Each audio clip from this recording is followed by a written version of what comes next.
posisinya dia ini udah terhimpit oleh 2 jenazah. Gak hanya itu aja, Suci ini mentalnya nih harus sempat drop ya kan, karena dia dalam posisi ya kan, bayangin aja dihimpit oleh 2 jenazah yang udah dalam posisi nggak bernyawa, sedangkan dia masih hidup ya kan, namun harus terjebak di sana dalam keadaan di sekelilingnya ini sudah dipenuhi dengan darah dan juga luka-luka. Halo semuanya, kembali lagi sama aku Agnes yang akan mengajak kalian ini untuk ngebahas kisah-kisah horor, misterius, kriminal, dan juga teror konspirasi yang selalu mendapat kalian yang baru aja mampir channel untuk aku. Jangan lupa tombol like, komen, dan juga subscribe serta share ke teman-teman kalian agar apa? Agar aku bisa terus semangat upload video tiap hari.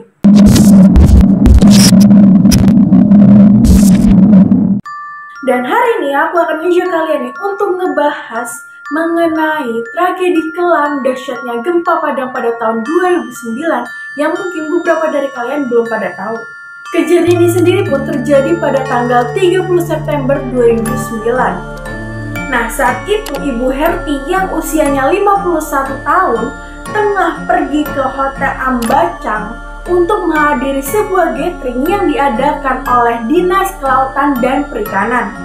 Jadi, posisi dari Bu Herti ini sendiri merupakan seorang pelaku usaha perikanan berupa lele asap dan ia menjadi salah satu perwakilan di kelompoknya tersebut. Dan saat tiba di sana, Bu Herti ini harus melakukan registrasi dulu karena kayak nggak bisa gitu langsung masuk ya kan ke acaranya. Jadi dia nih harus melakukan registrasi di awal ya kan. Yang sayangnya pada saat itu Bu Herti ini harus mengantri karena banyaknya orang-orang ataupun mungkin pelaku usaha di sana yang juga akan melakukan ataupun akan mengikuti gathering sama seperti Bu Herti. Dan saat itu juga membutuhkan waktu yang gak sebentar ya, karena saat itu gatheringnya sendiri nih harus molor selama 3 jam yang seharusnya nih akan mulainya pukul 12 siang malahan itu sampai jam 3 sore. Akhirnya registrasi semuanya pun selesai kan, meskipun para orang-orang di sana udah merasa capek banget, terus juga udah keringetan ya kan. Tapi acara tetap dilaksanakan dan dibuka dengan sambutan dari Kepala DKP Sumatera Barat, yaitu Insinyur Yosmeri. Setelah menyelesaikan beberapa arahan ya kan dari para panitia yang terlibat, nah para peserta yang muslim diberikan waktu sejenak untuk melakukan isoma dan peserta lainnya diberikan waktu untuk beristirahat. Udahnya mereka selesai melaksanakan isoma dan juga beristirahat, mereka kembali melanjutkan gathering mereka dengan mendengarkan dan melihat beberapa pengarahan-pengarahan dari panitia mengenai penjelasan-penjelasan tema dari kegiatan usaha tersebut, yang setelah melaksanakan semua itu nggak berselang waktu yang cukup lama ya kan, pukul 5 pun tiba di mana itu akan mencapai di penghujung acara. Namun sayangnya pada saat detik-detik terakhir penghujung acara, tiba-tiba bangunan tersebut terasa bergetar dan para peserta pun panik dan berusaha untuk keluar dari gedung tersebut. Karena saat itu mereka menyadari bahwasannya ada gempa dan mereka berusaha untuk keluar dari gedung, namun sayangnya itu semua tuh nggak mudah. Karena apa? Karena ya namanya orang pada panik dan orang itu pesertanya tuh nggak sedikit gitu kan, nggak cuma peserta tapi banyak di sana yang harus berdesakan, sementara posisi untuk pintu keluarnya itu pun terbatas. Kepanikan dari mereka pun semakin bertambah karena gempa yang semakin membesar. Beberapa orang pun harus jatuh karena mereka kehilangan keseimbangannya. Dan saat itu juga lantai 2 yang mereka pijaki harus runtuh dan bersamaan dengan listrik yang padam.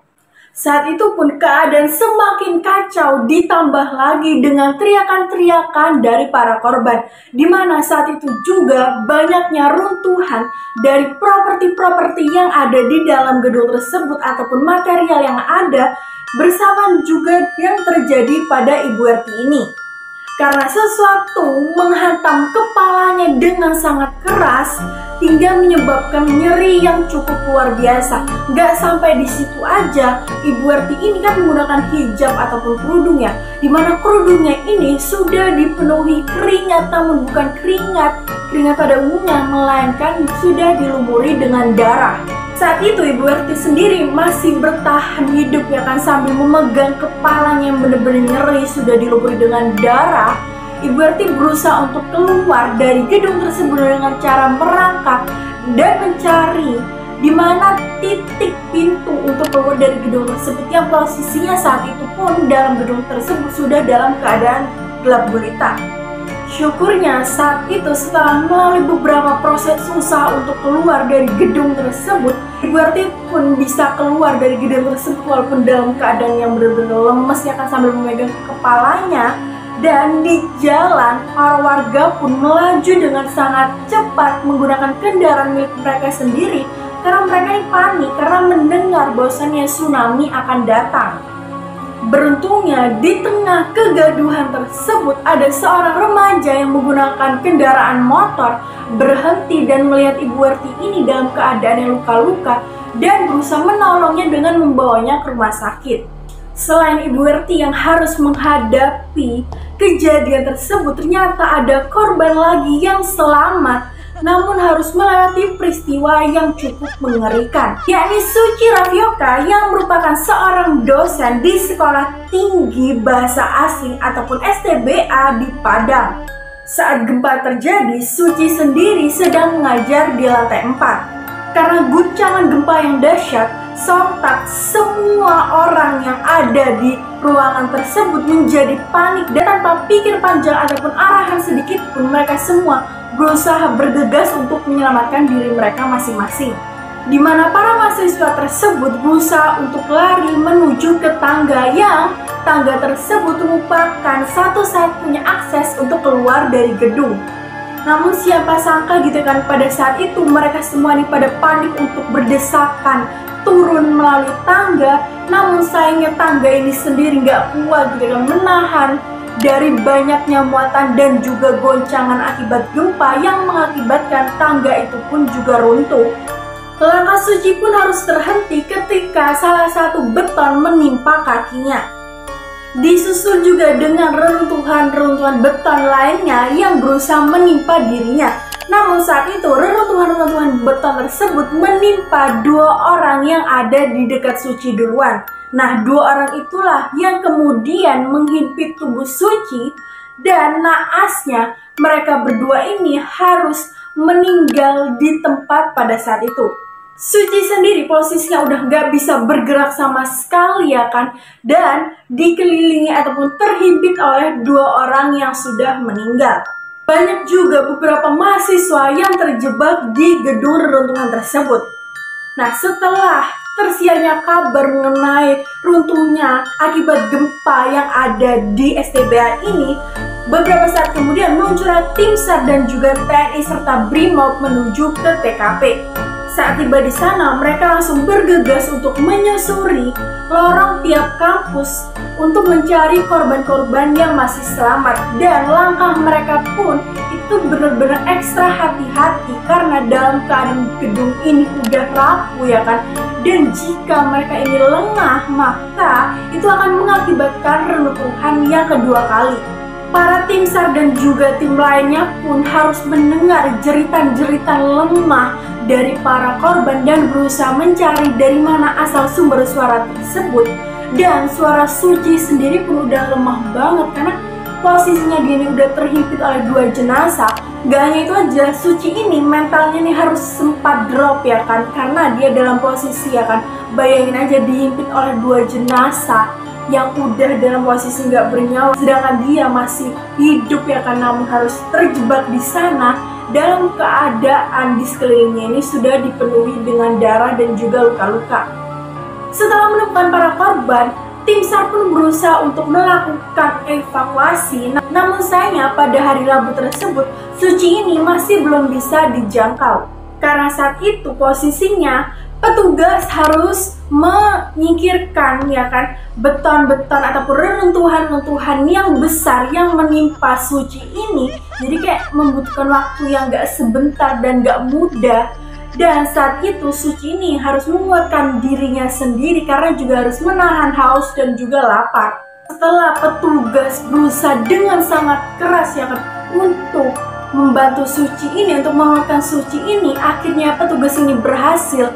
Namun bukan di hari Rabu ini, melainkan ia dapat berhasil pada hari Jumat. Jadi kayak bisa bayangin gak sih gimana mentalnya Suci ya kan, gak hanya mental secara fisik ya kan, tapi juga batinnya, dimana dia harus menguatkan dirinya sendiri untuk bertahan hidup selama 2 hari kurang lebih, dimana dia harus gak makan dan minum dan terjebak di antara mayat yang ada.